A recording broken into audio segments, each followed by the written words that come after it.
doit toujours continuer à être des têtes bien pleines de tourner, créer, innover. L'Afrique doit-elle réviser son et changer les unités de valeur, changer les unités d'enseignement? L'étudiant africain apprend-il ce qu'il doit apprendre? Autrement dit, quelle est la valeur de ce que nous étudions, nos unités d'enseignement, sur le marché national d'abord et le marché international? Ce que nous apprenons, est-ce que nous pouvons le transporter? Est-ce que nous pouvons le transposer? Ou allons-nous toujours faire l'équivalence des diplômes? J'ai publié un article sur qu'est-ce qui explique la prolifération des centres de formation privés, universités privées, collèges privés. Les Africains veulent différentes unités d'enseignement, autre que des choses qu'on enseigne dans nos écoles. Si on donnait l'exemple, quelqu'un qui a fait une école technique, il cherche du travail. On ne l'a pas formé à créer du travail. Est-ce que la Banque mondiale et le FMI doivent-ils toujours continuer à financer nos éducations? Parce que quand ils le font, ils nous dictent le curriculum. Qui a besoin de ces choses? Encore au monde de l'aéronautique, la superconductibilité. Pourquoi est-ce que nous serons toujours en arrière dans toutes choses? Et l'Union africaine ne peut pas adopter quoi. Lorsqu'on a demandé aux étudiants s'ils devaient faire une assemblée générale de l'éducation en Afrique, les collèges d'enseignement en Afrique, quelles sont les thématiques, quelles sont les unités d'enseignement qu'ils souhaiteraient être enseignées? La première des choses, c'est l'aéronautique. Est-ce qu'on passe à cela? Ou bien l'Occident nous dit, vous n'êtes pas encore là. Et deuxième des choses, on nous dit l'histoire de l'Afrique, la vraie histoire de l'Afrique. Et nous voyons les arts plastiques, nous voyons l'astronomie. Les banques, on le fait, on ne sait pas où on va travailler lorsqu'on étudie les banques. Il y a le génie civil, il y a l'enseignement. Nous avons la communication, la télécommunication, le business communication. Nous avons computer science, la cybernétique. La cybernétique et le data processing. Il y a les logiciels, les micro-logiciels. L'entrepreneuriat, l'environnement, la lutte contre la pauvreté, l'industrie, la production industrielle. Bon, on nous parle aussi du commerce international. Je me demande, commerce international, je ne sais même pas ce que ça veut dire. Où on fait payer des millions à des citoyens, ils sortent et ils n'ont même pas du charbon à vendre. Alors que je connais des dames qui n'ont jamais été à l'école, mais qui vont à Dubaï, ou encore, vous savez. Qu'est-ce qu'on est en train de faire de l'étudiant africain, sinon que de la salade professionnelle, de la salade intellectuelle? Est-ce que nous sommes toujours à la tête bien pleine, ou bien nous voulons faire vraiment réfléchir la manne pensante africaine? On continue. Il y a des gens qui disent il faut étudier la mécanique. Il faut étudier la mécanique.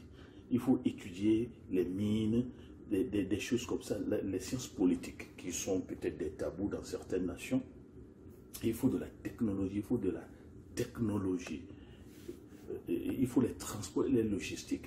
Et c'est surprenant que des gens prennent des cours sur les logistiques et puis on leur dit non, il faut aller à la poste, faire votre stage, et vous écrivez un rapport de stage, on dit on a une maîtrise en logistique. Bon, mes amis, qu'est-ce qu'on fait de l'étudiant africain? Ou bien on rejure ces Djoubadiens qui, dans Soulorage, a dit ce qu'ils apprennent, ils l'oublieront. Ça, c'est le premier problème. Ce que nous apprenons, nous l'oublierons. Parce que ce que nous apprenons ne remplace pas ce que nous avons oublié. Alors, est-ce que l'Afrique doit toujours continuer à se faire financer son enseignement, son éducation par la Banque mondiale et le FMI qui nous dicte nos curricula, nos programmes d'enseignement? Est-ce que l'Union africaine peut penser à des thématiques, à des unités d'enseignement qui vont faire vivre le continent, qui vont faire développer le continent, qui vont faire décoller le continent? Ou bien on fait toujours, faisons ce qu'on peut faire? Où est là la valeur de learner-centered education, où il y a l'éducation qui soit centrée sur l'étudiant? Et faut-il parler des doctorats? Alors, est-ce que sans l'éducation, nous pouvons vraiment décoller? Nous allons nous promener dans une université ici. On va dire oui, c'est ça. Ils ont aussi commencé quelque part. Ils ont commencé quelque part. le pont entre les deux bâtiments. Smart Bridge. Smart Bridge. Donc les étudiants quittent ici, de la gauche vers la droite. Et ça c'est un professeur d'ingénierie civile.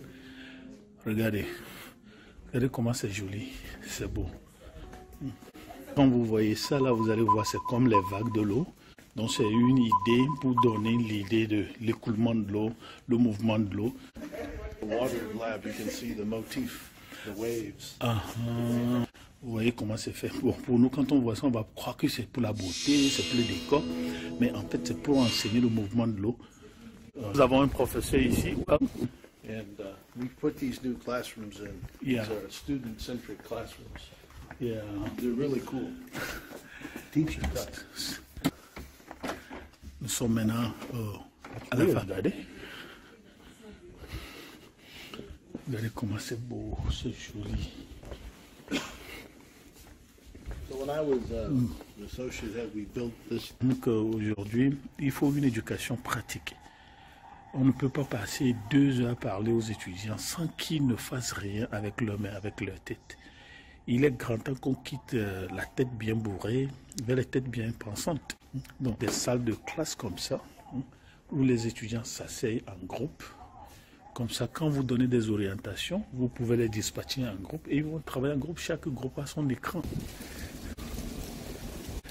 I'm Professor Jeff Rice of the University of Illinois, and you're right now on the campus of the University of Illinois Urbana-Champaign. We're in the top 10 engineering schools in the world. And you're standing next to 2 of the Department of Civil and Environmental Engineering buildings. In fact, our department has 60 faculty in all areas of environmental engineering, public health, geotechnical, transportation, structures, construction, materials, and we're ranked number 2 in the world for civil and environmental engineering. The world needs more engineers. Yes, I agree. I agree. And so, whether you can go to a training and then transfer into engineering, there's so many opportunities to make a huge impact in people's lives. And so I encourage everyone, if you have a desire and affinity to science and math, don't give up, because it's very hard, but very rewarding. People want to hire engineers, so we can't keep enough people. The students get hired immediately. Donc vous voyez, on a 10 départements d'ingénierie, ingénierie civile, génie technique, géothermique, tout ça.